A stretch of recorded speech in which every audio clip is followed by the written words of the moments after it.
Today, we're talking about what may be one of the biggest YouTube scandals ever, as the mom of a huge family vlog channel has been arrested for abuse. We've got new huge Andrew Tate war room leaks, dozens of new victims allegedly being discovered, free my boy Howdy Doody. We dive deep into what experts say is actually going on with Mitch McConnell, and why Selena Gomez has been getting absolutely slammed online. We're gonna talk about all that and so much more on today's brand new Philip DeFranco show, your daily dive into the news. So just make sure you're subscribed and let's jump into it. Starting with, this may be the biggest YouTube scandal to date. Ruby Franke has been arrested for child abuse, which if you don't know her, she's known for being a part of a very big family channel called 8 Passengers, which chronicled her life with her husband Kevin Franke and their 6 children. But according to records from the Washington County Sheriff's Office in Utah, Ruby was arrested yesterday under suspicion of 2 counts of intentional aggravated child abuse. And actually her business partner Jody Hildebrandt was also arrested for the same reason. And as far as what led to this arrest, you had Fox 13 in Salt Lake City saying that a child had climbed out of a window at Jody's home and went to a neighbor's home for help, with a child asking for food and water, the neighbor noticing the child had duct tape on their wrists and ankles and was emaciated, malnourished, had open wounds. And then after they were taken to a hospital, a second malnourished child was found in the home and later treated. So just absolutely horrifying news, but notably, to many who had been following Ruby and 8 Passengers, they weren't surprised. She had faced tons of criticism for abusive parenting in the past. The 8 Passengers channel was even taken offline earlier this year, with a lot of attention then turning to Ruby joining a new channel that was also controversial. That was called Connections, and Jody was the founder of it. And on its YouTube page, it described itself as a different modality of healing that psychotherapy cannot offer you, and claiming our training will help you transform your pain into joy. Choose the life you want to have. Exchange your confusion for clarity. Local news outlets also describing it as a parent counseling service, but also with that, you had insider reporting that many have accused Connections of being a cult. Some even pointing to Connections videos that show Ruby explaining kind of extreme parenting approaches. Things like in one video where she essentially says that children do not have a right to privacy. They're not concerned about privacy.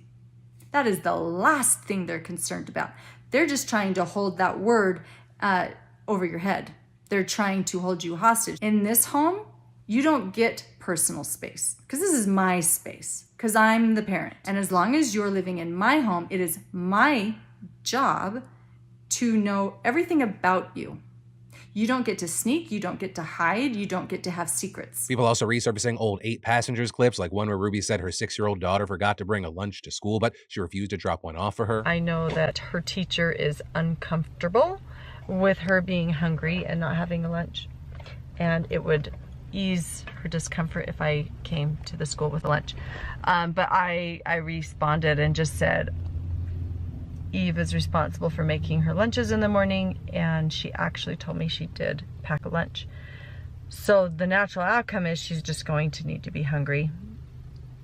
And hopefully nobody gives her food and nobody steps in and gives her a lunch. You also have people pointing to one clip where she takes away her older son's bedroom as a punishment for pulling an elaborate prank on his younger brother. My bedroom was taken away for 7 months and then you give it back like a couple weeks ago. I don't think our viewers know that. You've been sleeping on a beanbag. I've been sleeping on a beanbag since October. He was sleeping on the floor in the family room. And with all that, Insider even did a report back then in 2020 noting that these clips, along with others, prompted viewers to accuse them of child abuse, and Child and Family Services even showed up at their home. But that case was closed because reportedly the claims were unsupported. But now, with Ruby being arrested, there have been very notable responses, including from the family's eldest daughter, who also apparently hasn't been in contact with the family for some time now because she wrote on her Instagram story last night, "Finally, today has been a big day. Me and my family are so glad justice is being served. We've been trying to tell the police and CPS for years about this and so glad they finally decided to step up. Kids are safe, but there's a long road ahead. Please keep them in your prayers and also respect their privacy." And also asking that if anyone has links to any questionable or concerning content that's been posted in the past, specifically from Connections, to send it her way. Ruby's siblings also posting to Instagram to say that Ruby's and Jody's arrests needed to happen, also saying that the kids are currently safe. And so for now, we're gonna have to keep our eyes peeled for updates, right? People wondering with this situation what's happening with the father, Kevin Franke. And actually with that, you had insider reporter Lindsay Dogston tweeting, "Kevin Franke is no longer an employee of BYU, a spokesperson told me. His employment ended there in spring, but it's unclear why. It's not yet known if he's also been arrested." But we'll be following the story here, and so when we know, you'll know. And then, y'all, 45 new victims have allegedly been ID'd in new leaked chats from Andrew Tate's war room, with there now reportedly being over 12,000 leaked war room messages showing the tips and tricks members shared for coercing, grooming, and forcing women into sex work. And what's scary is that number could actually be far higher, considering these messages are just from between March of 2019 and April of 2020. Also, if you're new to the situation, you're like, what even is the war room? It's a private Telegram group chat for Tate's biggest followers, with them reportedly paying some serious money just for that access, it costing at least $8,000 a year. With that seeming to be a healthy revenue stream for Tate, because at the time of those messages, 434 people were paying for that access, which is wild because without considering all the other stuff, that's nearly $3.5 $1.5 million a year. And reportedly, one of the biggest names in the channel was one of his generals, Miles Sunken. They'd messaged new members a reading list and a manifesto outlining the group's agenda. And part of that included their PhD program, aka their pimp and hose degree. Right? And in one message, you made it very clear about how to go about isolating women from their support groups. You know, normal, non-crazy, predatory behavior, saying it all starts with a coffee date. And after that, it becomes a series of gradual steps to remove her entire support structure from her life. Then we punish her for a transgression, real or imagined, by having her get our name tattooed on her, leaving her family's home, apartment, town, country, webcamming, stripping,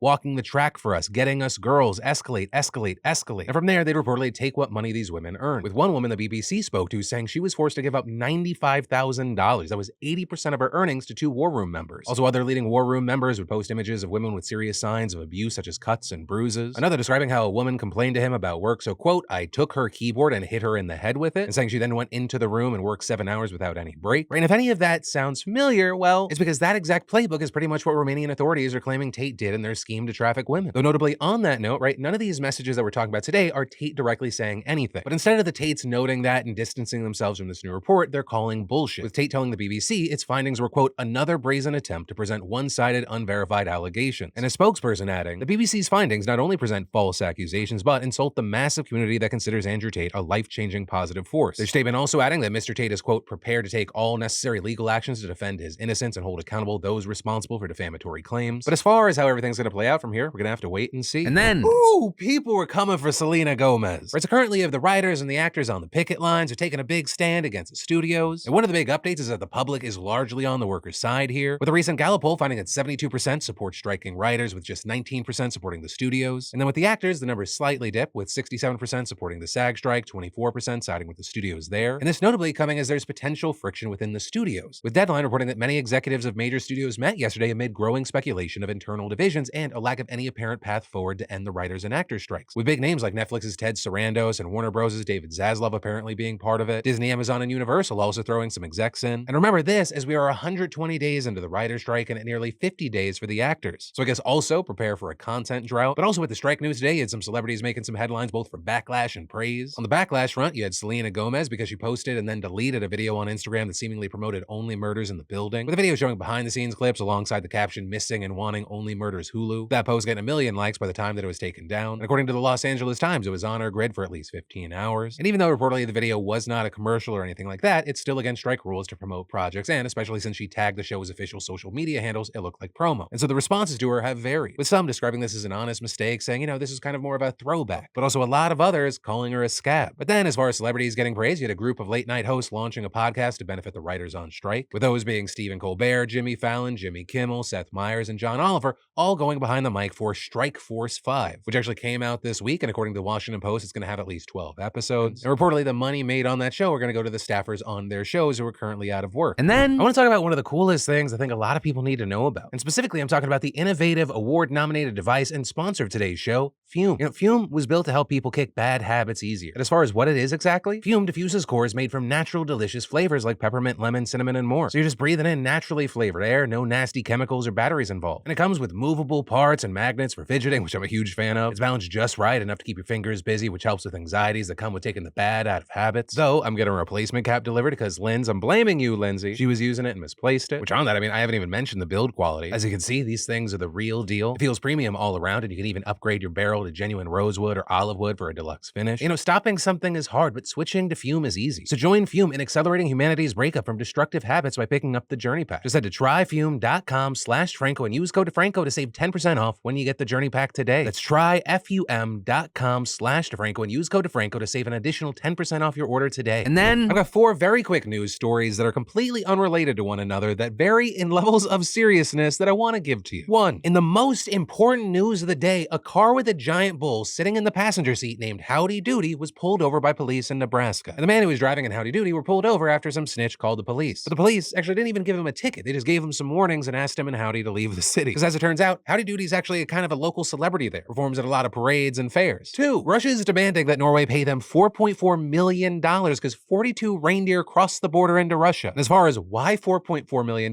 they say that the money's compensation for the reindeer eating Russian grass. That's some expensive ass grass. And as far as how this happened, supposedly a gate that separated the two countries and kept reindeer out of Russia just broke. Also, don't worry about the reindeer. They're fine. Actually, no, they're not. 40 of the 42 reindeer have now been killed and fears that they'll cross into to Russia again. And while I personally hope the 2 remaining reindeer exact some revenge, Norway has just asked its citizens to keep their reindeer in check. But I think main thing, Santa's gonna be pissed. 3. Saudi Arabia has sentenced a man to death for criticizing the Saudi royal family on Twitter. They charged him with betraying his religion, disturbing the security of society, conspiring against the government, and impugning the kingdom and the crown prince. And this guy just had 10 followers, so he was essentially tweeting to no one. But who's actually surprised here? Killing people for tweets is just yet another human rights violation from the champions of crimes against humanity. I mean, I get the sports washing is working, but Saudi Arabia also funded 9/11, genocided Yemenis, aided ISIS, and killed Jamal Khashoggi. And 4. Niger has stripped the French ambassador of their diplomatic immunity and have ordered the police to expel them. And they obviously can't go into the embassy, as that would be a major breach of international norms, too far even for them. But police in Niger are now searching all vehicles leaving the embassy. It really cannot be understated how absolutely ridiculous this is. With it widely believed that if they manage to get their hands on the ambassador, France isn't going to ask for them back. They're just going to bomb the country into oblivion. And isn't there already enough suffering without more stupid shit? And then, so by now, you've seen this concerning and disturbing situation around Mitch McConnell, but we need to dive deeper, because there's this now viral video of Senate Minority Leader McConnell appearing to have a medical episode while speaking to reporters. What are my thoughts about what?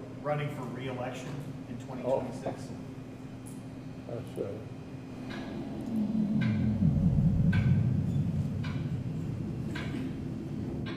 Did you hear the question, Senator? Running for re-election in 2026?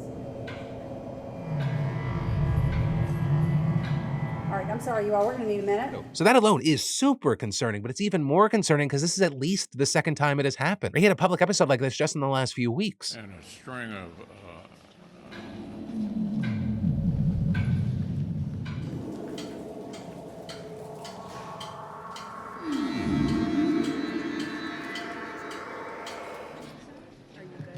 But despite the fact that one of the single most powerful people in the country right now is seemingly having real medical events in full public view, McConnell's team has not at all been transparent with the American people about what's going on. Because McConnell's office has provided exactly 0.0 information about the incident, with a spokesperson for McConnell only telling reporters that the senator just felt lightheaded and that he would see a physician before his next event. While I was recording, we got the news that the attending physician to Congress issued a statement saying he consulted with Leader McConnell and conferred with his neurology team, and adding that he told McConnell he is medically clear to continue with his schedule as planned, but the physician also didn't provide any information about what happened, just reiterating the whole lightheaded bit, saying lightheadedness can be expected as a result of dehydration or recovery from a concussion. Right with that, in reference to a bad fall McConnell had during a GOP fundraiser back in March that resulted in him being hospitalized with a concussion. So we still don't have much to go off of. But also that is at least more than what we were told after the first event. Because after the first time, they wouldn't even answer questions about whether he saw a doctor following the event, with McConnell himself returning to that presser after being escorted away, saying, oh, he was doing fine, he was able to do the job on the Republican leadership team. And after both incidents, McConnell's allies pointed to the fact that he resumed answering questions after each time and continued on with other planned meetings and events. But here is the incredibly important thing. You have experts and doctors saying just because he was able to carry on with his day after these episodes doesn't necessarily mean that they weren't serious medical events. This including Dr. Sujay Kansagra, a sleep doctor and pediatric neurologist at Duke, who explained, in the neuro world, we say these are stereotype episodes. They occur the same way each time, or roughly the same way each time,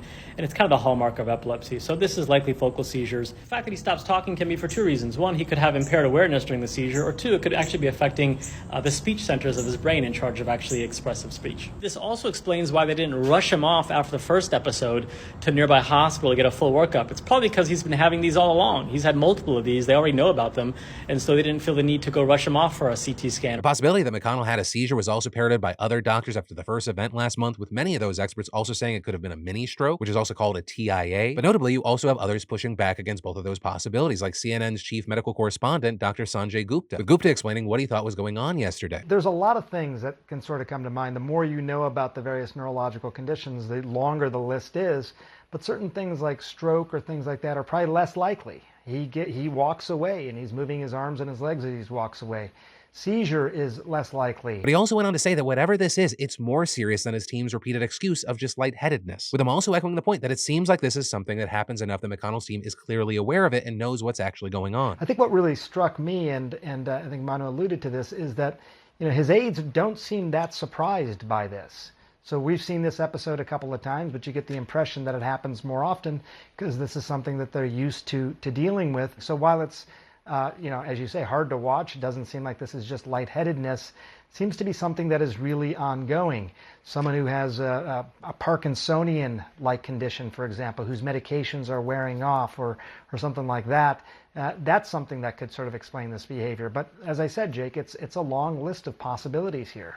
But to be clear here, all of this is speculation, and many of these experts emphasize the fact that we really don't know what's going on. But that is also what happens when there is a total lack of transparency. And all of that is just renewing questions about McConnell's health that were already circulating earlier this year. Because keep in mind, these two events come just a couple of months after McConnell had such a serious fall that he required hospitalization. And while he was released 5 days later, he was away from the Senate for nearly 6 weeks while he recovered. And according to reports since that March fall, McConnell has also had at least 2 more falls, but neither were reported by his office, with him also reportedly being witnessed struggling at times following that first fall. And while he's always walked very carefully due to the fact that he overcame polio as a child before there was a vaccine, many have noted that he's been even more cautious since his fall, with him also taking a less predominant role in leading his party, letting McCarthy take the wheel on key negotiations, as well as speaking less during weekly GOP luncheons, according to people who attend them. And all of this is McConnell is 81 years old and the longest serving party leader in the Senate ever. So you have all of that, and you have an absolute tidal wave online of people saying he is just too old to be leading the party, many calling for him to retire. And that notably including prominent conservatives like Bill O'Reilly and even Representative Marjorie Taylor Greene. Also with this, it's important to keep in mind this is not just a left-wing, right-wing thing, right? Many specifically pointing to Senator Dianne Feinstein, who's the oldest member of Congress and who has faced widespread calls to step down because it's abundantly clear she literally has no idea where she is half the time. And as we see more and more of these things happen, it adds to the arguments that people have for needing term or age limits. So if you try to pass a law in the Senate, I don't know how many people would vote for them because the average age for a senator is 64 years old, with more than half of all members clocking it at 65 or older. I mean, McConnell's not even a boomer. He's older than the boomers. He was born in 1942, back when the real world was still black and white. He's part of something called the silent generation. And you can call this ageist all you want, but look at what the fuck is happening. I feel like we're gonna see head and jar Futurama senators before there's actual age limits. But yeah, that's the news that's going around now, a deeper dive into it. And now I pass the question off to you.